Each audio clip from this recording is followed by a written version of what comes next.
So hello guys, welcome back to my YouTube channel. तो आज हम JEE Main 2022 24 June evening shift का एक बहुत बेहतरीन क्वेश्चन लेके आए हैं। मतलब ये क्वेश्चन तो बहुत सिंपल है, ठीक है। बच्चे इसको नॉर्मल इक्वेशन ऑफ मोशन लगा के भी कर देते सॉल्व, लेकिन हम इसको ना थोड़ा सा अलग मेथड से करेंगे। हम इसको ग्राफ से सॉल्व करने की कोशिश करेंगे, ठीक है। तो देखते हैं ये क्वेश्चन कह क्या रहा है हमको। An object of mass 5 kg is thrown vertically upward from the ground, ठीक है। The air resistance produces a constant retarding force of 10 Newton throughout the motion. The ratio of time of ascent to the time of descent will be, ठीक है। देखो, एक बात ध्यान रखना, ऊपर वाली डायरेक्शन पॉजिटिव, नीचे वाली डायरेक्शन को नेगेटिव लेंगे, ओके। तो अब जब कोई बॉल या कोई ऑब्जेक्ट जब ऊपर जाएगा किसी वेलोसिटी यू से, तो इस पे 10 न्यूटन का एक्सेलरेशन, 10 न्यूटन के बोलो सॉरी 10 मीटर पर सेकेंड स्क्वायर का एक्सेलरेशन नीचे लगेगा जी की वजह से। और जब देखो, जब बॉल ऊपर जाएगा तो उसको जो एयर होगी ना वो नीचे पुश करने की कोशिश करेगी, जिसकी वजह से फोर्स भी एयर की वजह से, जो एयर रेजिस्टेंस की वजह से जो फोर्स है वो नीचे लगेगा। वो हमको 10 न्यूटन दे रखा है, तो उसको अगर हम लोग अपने इसके मास से डिवाइड कर देंगे तो एक्सेलरेशन आ जाएगा एयर रेजिस्टेंस की वजह से। तो acceleration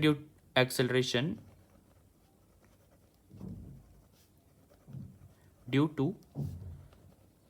air resistance is equals to 10/5 is equals to 2 metre पर सेकेंड स्क्वायर, ओके। तो जब बॉल ऊपर जाएगी अपनी, तो एक्सेलरेशन 2 मीटर का सेकेंड 2 मीटर पर सेकेंड स्क्वायर से नीचे भी लगेगा, तो नेट एक्सेलरेशन अपना नीचे हो गया 12। और जब बॉल नीचे आएगी तब इस टाइम एयर जो होगी वो उसको ऊपर पुश करने की कोशिश करेगी, तो उसकी वजह से नेट एक्सेलरेशन एक ऊपर 2 नीचे 10, तो टोटल नेट एक्सेलरेशन जो अपनी हो जाएगी वो 8 हो जाएगी नीचे। अब देखो, अब हम आते हैं वीटी ग्राफ में। आप सबको पता है वीटी ग्राफ का जो स्लोप होता है, slope will give acceleration and area will give distance या डिस्प्लेसमेंट, ओके।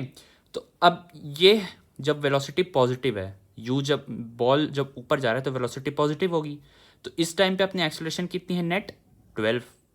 तो let's say m1 is equal to 12 and m2 will be 8। मैंने इसको नीचे क्यों बनाया, क्यों? क्योंकि यहाँ पर नीचे में वेलोसिटी अपनी नेगेटिव है, जब बॉल नीचे आ रही है तो वेलोसिटी उसकी नेगेटिव हो रखी है, तो एक्सेलरेशन उस वक्त 8 है, 8 एक्सेलरेशन नेट है, तो यहाँ नेट एक्सेलरेशन 8 हो जाएगा, ओके। अब देखो, जो स्लोप होता है उसको हम लोग tan थीटा लिख सकते हैं, और tan थीटा को लिख सकते हैं हम लोग परपेंडिकुलर अपॉन बेस। अब देखो, ये परपेंडिकुलर कितना होगा यही हमको निकालना होगा। मैं बताता हूँ क्यों करना है हमको ऐसा, ठीक है। तो अब देखो, perpendicular upon base will be tan theta will be equals to the slope. अब मान लेते हैं ये जो टाइम है जिसपे ऊपर एकदम टॉप मोस्ट पॉइंट पे जाके इसकी वेलोसिटी 0 हो जाएगी, ठीक है। यहाँ पर इसकी वेलोसिटी 0 है ना, तो यहाँ पर मान लेते हैं यहाँ से यहाँ तक का जो टाइम ऑफ एसेंट होगा उसको हम लोग t1 मान लेते हैं, टाइम ऑफ डिसेंट जो होगा उसको हम लोग t2 मान लेते हैं। तो perpendicular upon base will be equals to perpendicular upon t1 will be equals to the slope 12। तो जो परपेंडिकुलर होगी अपना 12t1 आ जाएगी, ठीक है। तो ये अपना होगा ये 12t1। सेम इसके लिए भी ये हो जाएगा t2, तो ये हो जाएगा 8 इंटू t2, ठीक है। अब जो इसका एरिया होगा वो अपना डिस्टेंस देगा, और क्योंकि अगर कोई बॉल ऊपर जा कर के नीचे आई है तो दोनों का डिस्टेंस तो सेम ही होगा ना, तो इस ट्रायंगल का एरिया और इस ट्रायंगल का एरिया बराबर हो जाएगा। तो कर देते हैं भाई। तो एरिया ऑफ ट्रायंगल ये half into base is t1 into perpendicular will be equals to 12t1 will be equals to, ये कितना हो गया, half into t2 base into 8 into t2। तब कैंसिल कर दो यार, 12t1 square is equals to 8t2 square.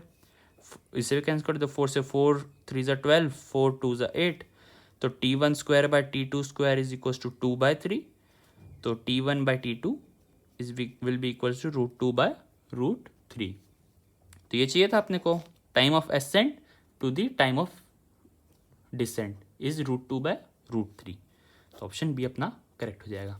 Thank you for watching.